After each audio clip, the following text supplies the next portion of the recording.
জুলাই গণঅভ্যুত্থানে শেখ হাসিনার মতো জঘন্য অপরাধ পাকিস্তানি হানাদাররাও করেনি বলে মন্তব্য করেছেন আইন উপদেষ্টা আসিফ নজরুল। ২৯ জুলাই রাজধানীর বিচার প্রশিক্ষণ ইনস্টিটিউটে জুলাই গণহত্যার বিচার, আলোচনা ও তথ্যচিত্র প্রদর্শন শীর্ষক এক অনুষ্ঠানে তিনি একথা বলেন।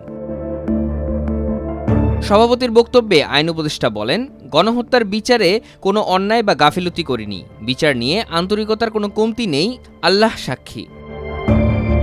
তিনি বলেন, শেখ হাসিনা ও তার দোসররা বাংলাদেশে যে অপরাধ করেছে, আমি সরি, আমার মনে হয় ১৯৭১ সালে পাকিস্তানি বাহিনীও এত জঘন্য অপরাধ করেনি। মৃতদেহ পুড়িয়ে ফেলা, আহত মানুষকে গুলি করে মেরে ফেলা হয়েছে। আপনারা বলতে পারেন ২৫ মার্চের কালোরাত্রি হয়েছে। অবশ্যই ২৫ মার্চের কালোরাত্রিতে ভয়াবহ ঘটনা ঘটেছে। ওটা তো অন্য দেশের বাহিনী। আমরা স্বাধীনতা ঘোষণা করেছি তারপর। ৭১ সালে ডেড বডি পুড়িয়েছে এমন ফুটেজ দেখি নাই। একজন আহতকে নিয়ে যাচ্ছে এক বন্ধু, তাকে গুলি করা হয়েছে, এমন ঘটনা কোনো মুক্তিযোদ্ধার মুখে শুনি নাই। উপদেষ্টা আরও বলেন, এত বড় গণহত্যার পরও ফ্যাসিস্টদের কোনো অনুশোচনা নেই, এখনও চক্রান্ত করে চলছে। এমনভাবে অকাট্য সাক্ষ্য রেখে যাব, চাইলেই কোনো সরকার গণহত্যার বিচারে শৈথিল্য করতে পারবে না।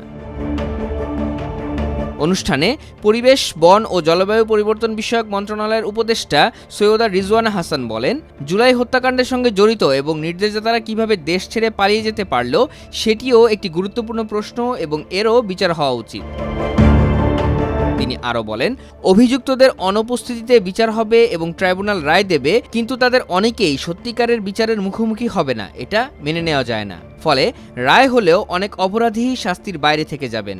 বিচার প্রক্রিয়ায় এই দিকটি নিয়ে ভাবতে হবে।